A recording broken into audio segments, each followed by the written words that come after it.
how to rectify. Who will rectify you? There was no institution.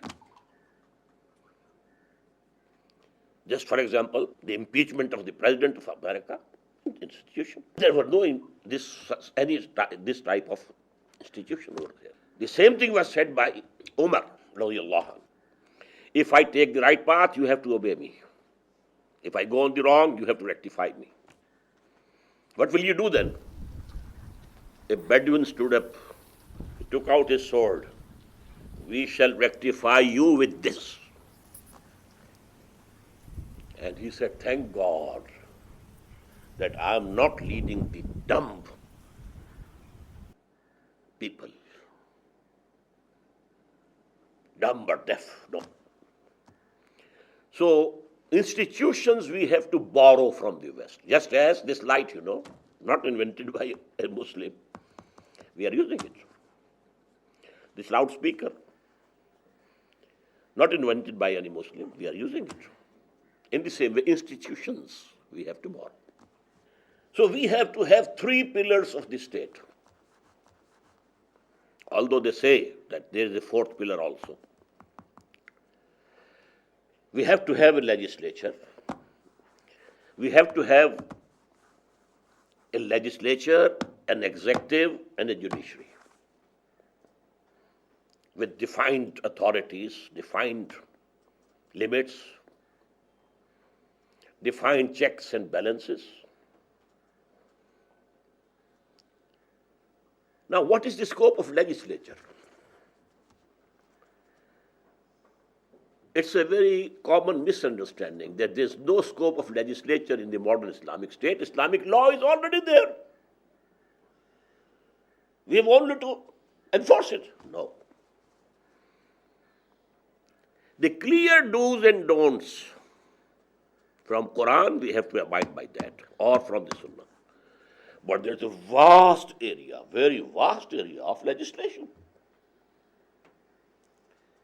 about the foreign policy, about the form of government, whether it should be unitary or federal or confederal, whether it should be parliamentary, two house, or one house, parliamentary or presidential. These are all mubah, and please note, in Islamic law, the principle is not that only such things are permissible which can be proved to be permissible by Quran and Sunnah. No. Everything is permissible which cannot be proved to be forbidden according to the Quran and the Sunnah. So these two things are very different. Had the case been the former one, the legislative scope would have been very narrow. But here, everything is halal, permissible, unless it can be proved to be haram, forbidden, by the injunctions of the Quran and the Sunnah. So vast field, the taxation policy, what type of a government you want, what subjects you want, an authority you want to give to the provinces or the states, and what you want to retain for the center, etc., etc., etc. Wide scope. And now framing these laws now by the legislature is called ijtihad. Ijtihad, the root is the same as juhud, from which we derived jihad, to struggle, to strive. Ijtihad is to exert yourself to the utmost, to frame a law or rule about something which has appeared now, it was not present in the days of the Prophet. So you have to derive from Quran and Sunnah, and this inferring, deriving, so that you don't cross the limits of the Sharia, but within the limits of the Sharia, you are passing a new law. This is ijtihad. Quran says, Ya ayyuhalladhina amanu, ati'u Allah wa ati'u Rasul wa ulil amri minkum. This is the 5th surah, ayah 59. O you who believe or profess to believe, I am including Muslim and Mu'min both. Or you believe, who you believe, or all who profess to believe. Obey Allah, obey His Messenger. And people who hold authority amongst you, from among you, not Muslim. We are not allowed by Quran to obey non-Muslims, but we can be forced to slavery. We have been forced. But the Quran doesn't allow us. Atiullah wa atiur Rasul wa ulil amri minkum, those who hold authority from amongst you. So we have to see to Quran, to the tradition of the Prophet, and then the people who hold authority. At that time, the caliphs, and then the kings, and in modern state, it will be the parliament. Now, ijtihad can be done by any scholar, any learned man, any alim, but whose ijtihad will be enforced as law. That will be decided by the parliament. And this is what Iqbal said in his lectures. Now ijtihad would be through parliament. It doesn't mean the parliament is sovereign to frame anything. It can make ijtihad within the limits of the Sharia. And then every citizen will have a right, if he thinks that any proposed piece of legislation has crossed the boundary of Sharia, he can knock the door of the judiciary. Parliament has transgressed its limits because in the Constitution it has been laid down that sovereignty belongs to God and no legislation can be done repugnant to the Quran and the Sunnah. Let me have a chance to prove it in the court. Not any body of ulama, court, judiciary. And definitely in an Islamic state, the judges would be learned in Islamic law, Sharia. But it is not out of their belonging to some class of clergy, but the judiciary. They will decide. And if they come to the conclusion that yes, this piece of legislation has transgressed the limits of the Sharia, it will be null and void. But the matter will be referred back to the parliament. Frame new law. So now I have to make haste. What about the elections in Islamic State?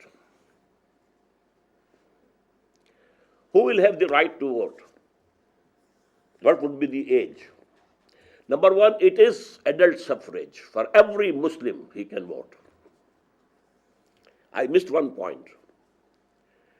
The caliphate, collective caliphate, is the caliphate of the Muslims, not of the non-Muslims. Someone who doesn't accept God as his Lord and his ruler, he forfeits his right of vicegerency. So Maulana Maududi used the term popular vicegerency, and here I disagree with him. It is not the popular vicegerency. Popular means all the people living in that state, irrespective of their religion, anything. No, this will be the caliphate of the Muslims, Khalifatul Muslimin. Just as the parliament members in the democracy, all the citizens are sovereign, but they delegate their sovereignty to the person whom they are voting for. And now those people are sitting in the parliament and exercising the right of sovereignty, framing laws. In the same one, every Muslim living in that Islamic state, by his vote, he delegates his vicegerency to the persons who are sitting in the shura or the parliament. But they will be Muslims only. This is the bitter thing and very unpalatable for present civilization, the present Western civilization. I'm coming to that. So now election can be, by mutual consultation, we can fix the age. But all Muslims, men and women, will have the right of vote. Age can be fixed by mutual consultation. Amruhum shura bainahum. And as regards the candidates who come forward, I think his age should be fixed at 40, at least. Because in one ayah, number 15 of Surah Al-Ahqaf, Allah Ta'ala has fixed the age of 40 for psychological maturity of human beings. And then he has to pass through screening. What is his character? In Islamic State and in the court, no Muslim can appear as a witness unless he is screened. What's your character? What your neighbors say about you? How have you accumulated this wealth? Can you justify? So very thorough screening of those who come forward to fight the election. This is the only distinction. Otherwise, all Muslim males and females are eligible to vote. Now coming to non-Muslims. Yesterday, more than one brother said that you have spoken frankly. So I have to be frank again. Non-Muslims in an Islamic state are not full citizens of that state, because this is an ideological state. It's not a nation state that people living in some geographical area, they are all equal citizens, irrespective of their faith, religion, creed.